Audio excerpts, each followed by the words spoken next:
গ্রীষ্মের শুরুতে এতই গরম পড়েছে, তবুও এবার একটা বৃষ্টির দেখা মিলছে না। আমি আমাদের ছাদের ঘরে বসে বাইরের আকাশ দেখছিলাম। এমন সময় সিঁড়িতে দুবদাব শব্দ শুনে পেছন ফিরে তাকালাম। দেখি রিমি ঘরে ঢুকেছে। সে হাজির হয়েই বলল, ঝটপট চল দাদা, নিতাই দাদু এসেছেন, তোকে ডাকতে বললো আমায়। নিতাই দাদু আসলে আমাদের পাশের বাড়ির সুমনার দাদু। পেশায় ছিলেন তিনি একজন ফরেস্ট অফিসার। দীর্ঘ চাকরি জীবনে ঘুরেছেন অনেক জায়গায়। মাস চারেক পরপর আসেন সুমনাদের বাড়ি, আর তখন আমাদের দারুণ দারুণ গল্প শোনান। এর আগে যখন তিনি এসেছিলেন তখন সমুদ্রগড়ের এক জমিদার বাড়ির দারুণ এক ভৌতিক অভিজ্ঞতা আমাদেরকে শুনিয়েছিলেন। সুমনাদের বাড়ি পৌঁছতে না পৌঁছতেই বড় বড় ফোঁটায় বৃষ্টি নেমে এলো। বাড়ির একটি ঘরে ইতিমধ্যে বাকিরা এসে উপস্থিত হয়েছে। একটা চেয়ার আছে যেটাতে দাদু বসবেন। আমি আর রিমি দুজনে বসার সাথে সাথেই নিতাই দাদু এসে বসলেন। বসার পর তিনি আমাদের দিকে তাকিয়ে বললেন, তারপর খবর কি সবার? পড়াশোনা কেমন চলছে? আমরা তিনজন মিলে বললাম, ভালো চলছে দাদু। বাহ বাহ বাহ বাহ, তাহলে তো বেশ ভালো। দাদু দাদু, আজ আমাদের একটা গল্প শোনাও না। বাবা দাঁড়ান, আমি সবার জন্য মশলা মুড়ি মাখিয়ে আনছি। সবাই খেতে খেতে গল্প শোনো। আর শোনো, তোমরা সবাই আজ রাতের খাওয়া দাওয়াটা আমাদের বাড়িতেই করো।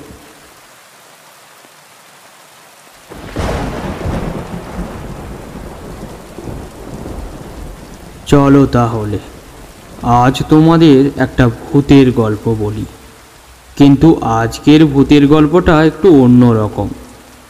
এই গল্পে একটা বাচ্চা ছেলেও আছে আর তার সাথে একটা বাঘও আছে। কিন্তু এখানে ভূতরা কে সেটা তোমরা গল্প শুনলেই বুঝতে পারবে। আমার তখন পোস্টিং ছিল সুন্দরবনে। জামটাই আমার অফিস। জানো তো, আমাদের ভারতবর্ষে সুন্দরবনের মতো সুন্দর জিনিস আর একটাও নেই। আমি যে সময়ের কথা বলছি তখন সুন্দরবনে বাঘের উপদ্রব এখনের থেকে অনেক বেশি। আমার এলাকায় শুধু বাঘ নয়, তার সাথে চোরা শিকারীরাও ভীষণ জ্বালাচ্ছে। কিছুদিন আগেই এখানের একটা বেশ পরিচিত পুরনো বাঘের মৃতদেহ পাওয়া গিয়েছিল। চোরা শিকারীদের গুলিতে বাঘটা মারা যায়, কিন্তু গার্ডরা এসে যাওয়ায় ওরা দেহটা ফেলেই পালিয়ে গিয়েছিল। তা একদিন অফিসে বসে বিকেলের কাজ করছি, এমন সময় একটা গার্ড এসে বলল, স্যার আপনার ফোন এসেছে, বড় কর্তা ফোন করেছেন। চামটা অঞ্চলে বড় কর্তা মানে অসীম গাঙ্গুলি বেশ রাজভারী মানুষ। কাজে একটু গাফিলতি দেখলে ভীষণ রেগে যান তিনি। আমি তড়িঘড়ি করে ফোনটা ধরলাম। ফোনে বড় সাহেব বললেন, যে দলটা সেদিন বাঘটিকে মেরেছিল, গোপন সূত্রে খবর এসেছে আজ তারাই তেঁতুল পাখির চরে লুকিয়ে থাকবে। আমি যেন একদম দেরি না করি আর সেখানে তাড়াতাড়ি পৌঁছে যাই, ওদের গ্রেপ্তার করি। আমিও জানিয়ে দিলাম যে একটু পরেই বেরিয়ে পড়ছি। দাদু এই পর্যন্ত বললেন এবং সঙ্গে সঙ্গে একটা কান ফাটানো আওয়াজ করে বাজ পড়ল কাছে কোথাও, আর সুমনাদের সিএফএল ল্যাম্পটা দপ করে নিভে গেল। লোডশেডিং। মেঘ করার জন্য আজ অনেক তাড়াতাড়ি অন্ধকার নেমে এসেছে। কিছুক্ষণের মধ্যেই কাকিমা এসে একটা বড় বাটিতে করে মুড়ি মাখা আর একটি মোমবাতি রেখে গেলেন। দাদু সামনের দিকে একটু ঝুঁকে এক মুঠো মুড়ি মুখে দিয়ে আবার বলতে শুরু করলেন, তারপর ফোন পাওয়া মাত্রই তো আমি দুজন ফরেস্ট গার্ডকে সাথে নিয়ে বেরিয়ে পড়লাম। একটা খাল ধরে মিনিট খানেক চলার পরই আমাদের নৌকা এসে কালিন্দী নদীতে পড়ল। এমন সময় নদীতে জল বেশি থাকে, তাই আমাদের নৌকা জলের ঢেউয়ে বেশ দুলতে লাগলো। ততক্ষণে সন্ধে হয়ে গেছে। চাঁদের হালকা আলো এসে পড়েছে নদীর জল আর তার দুপাশে ঝোপঝাড়ের ওপর। এমনভাবে প্রায় মিনিট 20 চলার পর একটা অপেক্ষাকৃত সরু খালের ভেতরে আমরা ঢুকলাম। এটাই কুমিরমারির খাল, তেঁতুলবাকির চর এর শেষেই। এই তেঁতুলবাকির চরের খুব একটা সুখ্যাতি নেই। এখানে বাঘের উপদ্রব বেশ ভালোই। দিনের বেলায় এদিক দিয়ে যাওয়ার সময় প্রায় দেখা যায় কোনো না কোনো দ্বীপে পথ করে একটি লাল রঙের পতাকা উঠছে। এই বাঁধা অঞ্চলে সবথেকে ভয়ানক নিশানি এটা, একটা লাঠির ডগায় আটকানো একটা লাল কাপড়ের টুকরো। আমি জিজ্ঞাসা করলাম, দাদু এই চিহ্নটা কেন এত ভয়ানক?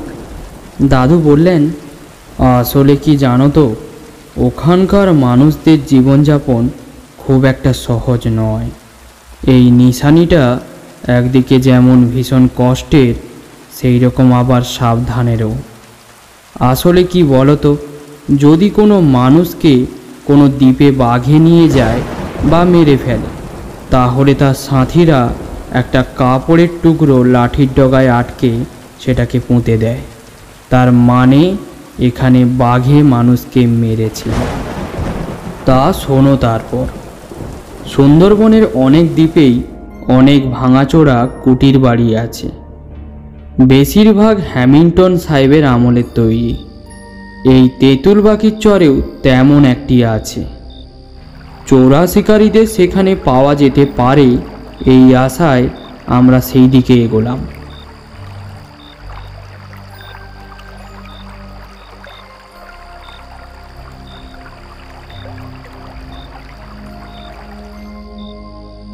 চারিপাশে বুনো হেতাল গড়ালের ঝোপ, তার ভেতরেই সন্ধ্যের অন্ধকারে একটা প্রাচীন জন্তুর মতো দাঁড়িয়ে আছে ওই বাড়িটি। দরজা টরজার কোনো বালাই নেই। আমরা খুব সাবধানে যথাসম্ভব শব্দ না করে ভেতরে ঢুকলাম। কিন্তু বাড়িটা পুরো ফাঁকা। চোরা শিকারি কেন, কয়েকটা ইঁদুর আর চামচিকা ছাড়া কিচ্ছু নেই। আমরা এটা দেখে বেশ একটু দমে গেলাম। তাহলে কি আমরা যে আসবো ওটা ওরা আগে থেকে জেনে গেল? যাকগে, এতটা যখন এসেই গিয়েছি, অপেক্ষা করেই যাই। 3 জন মিলে আমরা একটা ঘরের ভেতরে ঘাপটি মেরে বসলাম।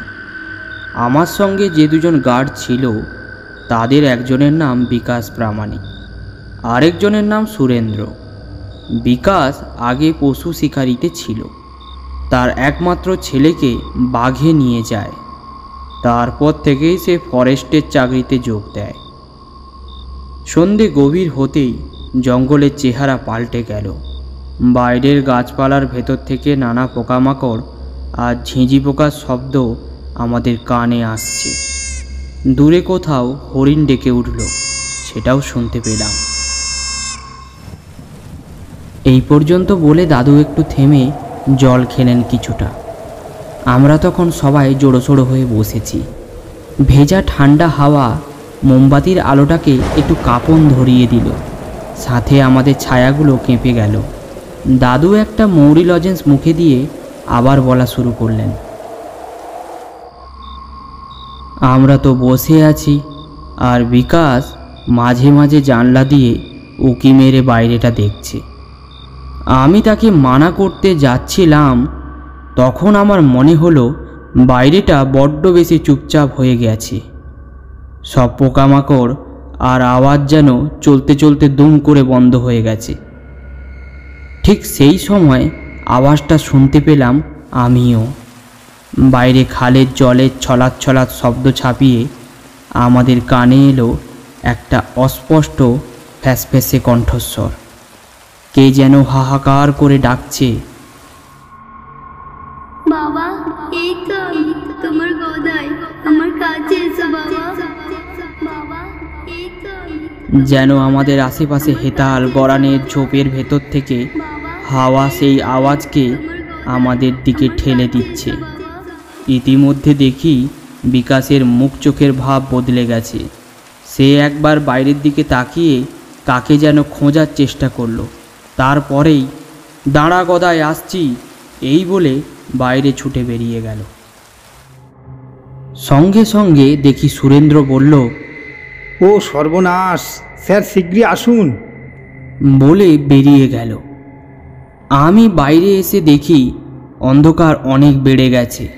সমস্ত দ্বীপের সব কিছুর মধ্যে থেকে যেন ওই অশরীরীর কণ্ঠস্বর তার সেই ডাক আমাদের কাছে পৌঁছে দিচ্ছে।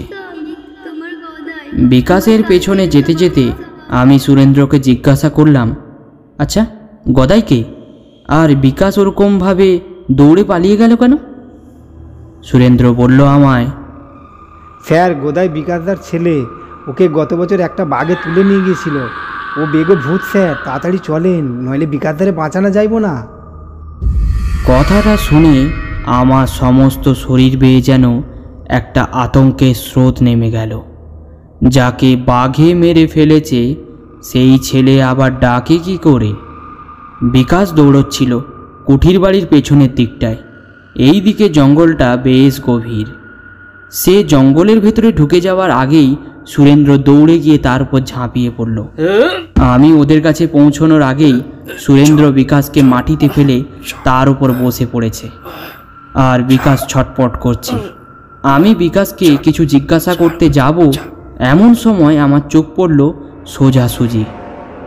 আমরা যে জায়গায় দাঁড়িয়েছিলাম সেখান থেকে একটু দূরেই গভীর জঙ্গল শুরু।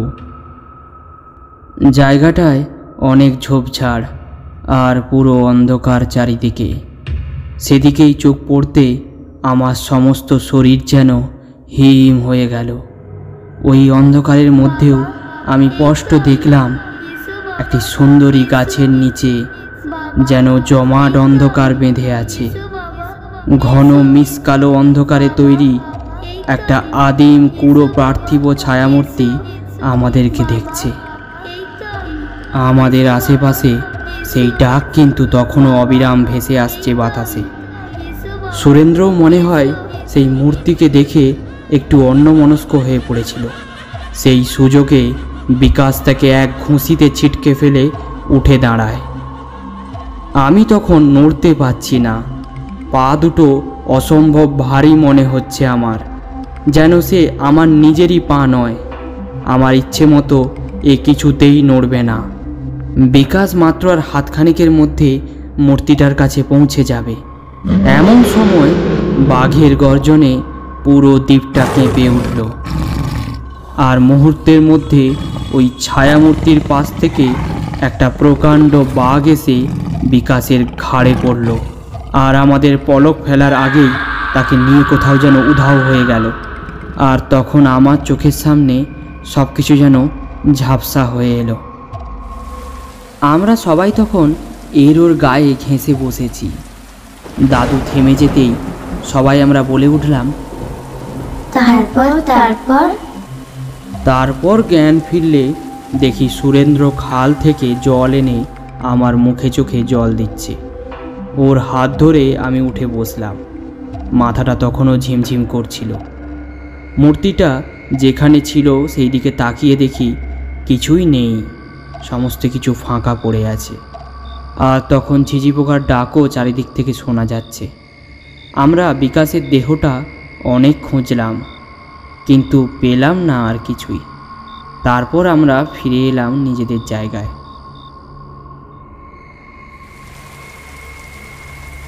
এই পর্যন্ত বলে দাদু চুপ করলেন। বৃষ্টি বাইরে পড়লেও তার তোড় তেমন বেশি নেই এখন। হালকা বিদ্যুতের আলোয় এক ঝলক সুমনাদের রঙ্গনের ফুলের গাছটা দেখতে পেলাম। রিমি জিজ্ঞাসা করল, দাদু, বাঘটা যে ওখানে ছিল তোমরা টের পাওনি? দাদু একটু হাসলেন, বললেন, তোমাদের মনে আছে গল্পের শুরুতে আমি বলেছিলাম আমাদের এলাকায় একটি বাঘের মৃতদেহ পাওয়া গিয়েছিল? আমরা তখন সবাই মিলে বললাম, হ্যাঁ বললে তো। সেই বাঘটার মৃতদেহ আমি দেখেছিলাম। বাঘটার লেজ ছিল না। হয়তো কোনো কারণে লড়াই বা চোরা শিকারীরা হয়তো কেটে নিয়ে গিয়েছিল। দাদুর কথা শেষ হতে না হতেই আবার জোরে বিদ্যুৎ চমকে উঠল, আর কোথা থেকে জানি একটা দমকা হাওয়া এসে নিভিয়ে দিয়ে গেল মোমবাতির আলোটাকে। আচমকা মোমবাতির আলোটা নিভে যাওয়ায় ঘরটা সম্পূর্ণ অন্ধকারে ভরে উঠল, আর তার সাথে আমাদের ভয়টাও দ্বিগুণ মাপে বেড়ে উঠল। তারপর অন্ধকারের মধ্যে দাদু একটু চুপ থেকে বলল, যে বাঘটা বিকাশকে সেদিন তুলে নিয়ে গেল ওই বাঘটারও লেজ ছিল না। এই কথা শুনে আমাদের সবার বুকের ভেতরটা যেন ধড়াস করে উঠল।